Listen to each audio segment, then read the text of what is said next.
इन दिनों काफी बातें हो रही जाति की फिर से एक बार।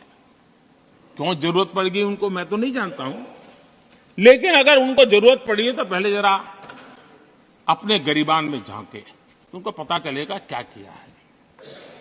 दलित, पिछड़े और आदिवासी, कांग्रेस जन्मजात उनकी सबसे बड़ी विरोधी रही है।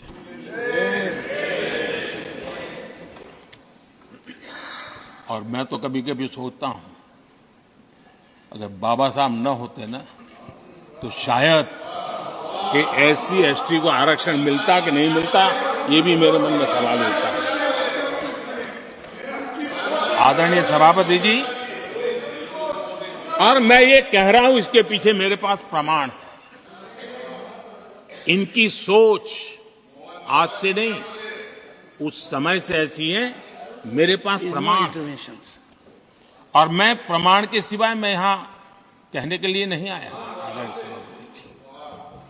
और जब बातें वहां से उठी हैं तो फिर तैयारी रखनी चाहिए उनको। मेरा परिचय तो हो चुका है, 10 साल हो गए।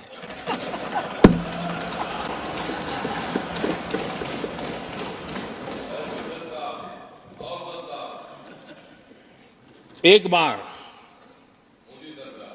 और मैं आदरपूर्वक नेहरू जी को इन दिनों ज्यादा याद करता हूं, क्योंकि हमारे साथियों की अपेक्षा रहती है कि जरा उनको तो बोलो, कुछ तो बोल रहा थे। अब देखिए, एक बार नेहरू जी ने एक चिट्ठी लिखी थी और ये चिट्ठी मुख्यमंत्रियों को लिखी थी। मैं उसका अनुवाद पढ़ रहा हूं। उन्होंने लिखा था, ये देश के प्रधानमंत्री पंडित नेहरू जी द्वारा उस समय के देश के मुख्यमंत्रियों को लिखी गई चिट्ठी है, ऑन रिकॉर्ड है। मैं अनुवाद पढ़ता हूं। मैं किसी भी आरक्षण को पसंद नहीं करता, और खासकर नौकरी में आरक्षण तो कतई नहीं। मैं ऐसे किसी भी कदम के खिलाफ हूं जो अकुशलता को बढ़ावा दे, जो दोयम दर्जे की तरफ ले जाए। ये पंडित नेहरू ने मुख्यमंत्रियों को लिखी हुई चिट्ठी है। और तब जाकर के मैं कहता हूं, ये जन्मजात इसके विरोधी है। नेहरू जी कहते थे, अगर एससी, एसटी, ओबीसी को नौकरियों में आरक्षण मिला तो सरकारी काम का स्तर गिर जाएगा। और आज जो आंकड़े गिनाते हैं ना कि इतने यहां है, इतने यहां है, उसका मूल यहां है, क्योंकि उस समय उन्होंने रोक दिया था, रिक्रूटमेंट ही मत करो।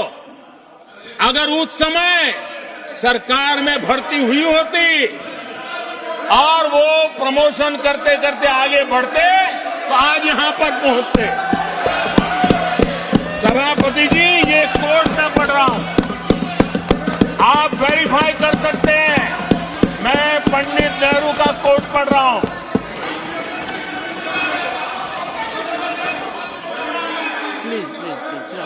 और आदरणीय सभापति जी, leader of opposition was heard in rapt attention. Are you setting this example? Leader of opposition. आदरणीय सभापति जी, please sit down. Sit down.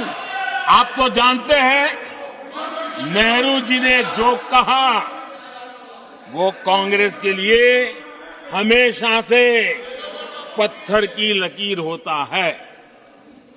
Nehru ji ने कहा मतलब पत्थर की लकीर उनके लिए। दिखावे के लिए आप कुछ भी कहें, लेकिन आपकी सोच ऐसे कई उदाहरणों से सिद्ध होती है। मैं अनगिनत उदाहरण रख सकता हूं, लेकिन मैं एक उदाहरण जरूर देना चाहता हूं, और वह उदाहरण मैं जम्मू कश्मीर का देना चाहता हूं। कांग्रेस ने जम्मू कश्मीर के एससी, एसटी, ओबीसी को 7 दशकों तक उनके अधिकारों से वंचित रखा।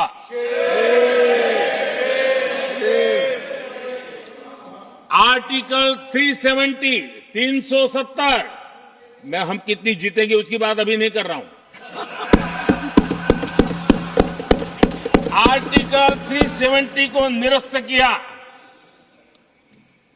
तब जाकर के इतने दशकों के बाद एसटी, ओबीसी को वो अधिकार मिले जो देश के लोगों को बरसों से मिले हुए थे, उसको रोक के रखा था। जम्मू कश्मीर में फॉरेस्ट राइट्स एक्ट उनको प्राप्त नहीं था। जम्मू कश्मीर में प्रिवेंशन ऑफ एट्रोसिटी एक्ट नहीं था। ये हमने 370 हटाकर ये अधिकार उनको दिए।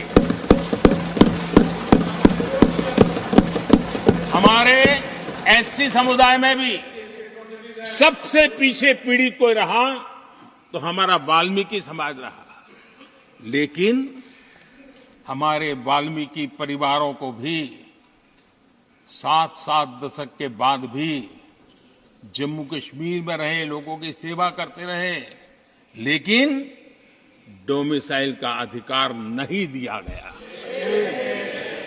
ये है। और मैं आज देश को भी अवगत करना चाहता हूं कि स्थानीय निकायों में, लोकल सेल्फ गवर्नमेंट्स में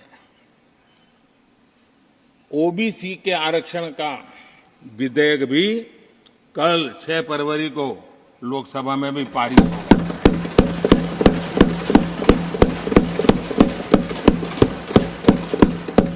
आदरणीय सभापति जी, एससी, एसटी, ओबीसी उनको बड़ी भागीदारी देने में कांग्रेस और साथियों को हमेशा परेशानी रही है। बाबा साहब की राजनीति को, बाबा साहब के विचारों को खत्म करने के लिए कोई कसर उन्होंने छोड़ी नहीं है। वक्तव्य अवेलेबल है, चुनाव में क्या क्या बोला गया है वो भी अवेलेबल है। इसको भारत रत्न भी देने की तैयारी नहीं थी, वो भी भाजपा के समर्थन से और सरकार बनी, तब बाबा साहब को भारत रत्न।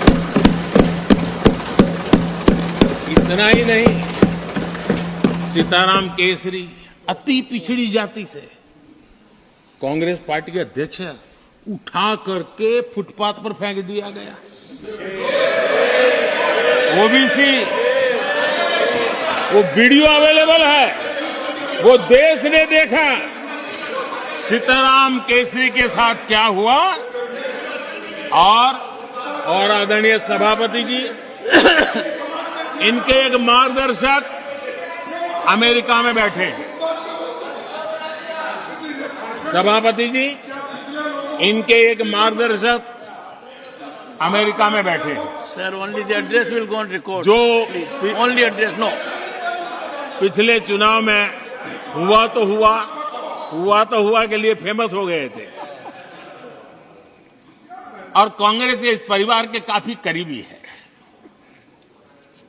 उन्होंने अभी संविधान निर्माता बाबा साहब आंबेडकर के उनके योगदान को छोटा करने का भरपूर प्रयास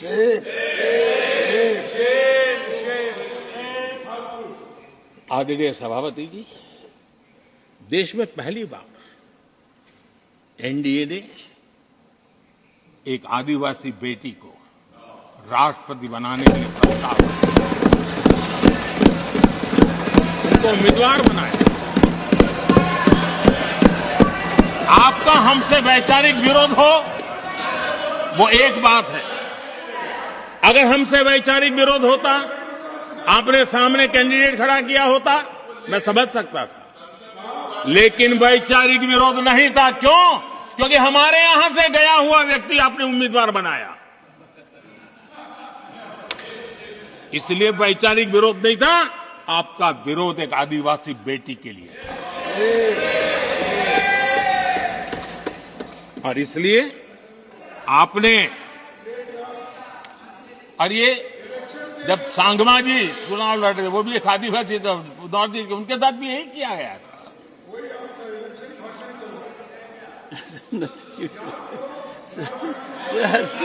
और आज तक सभापति जी, राष्ट्रपति जी का अपमान करने की घटनाएं कम नहीं है। पहली बार इस देश में हुआ है। उनके जिम्मेवार लोगों के मुंह से ऐसी ऐसी बातें निकली है, शर्म से माथा झुक जाए। राष्ट्रपति के लिए ऐसी भाषा बोली गई है, मन में जो कसक पड़ी है ना, वो कहीं न कहीं इस प्रकार से निकलते रहती है। एनडीए के अंदर हमने 10 साल काम करने का मौका मिला। हमने पहले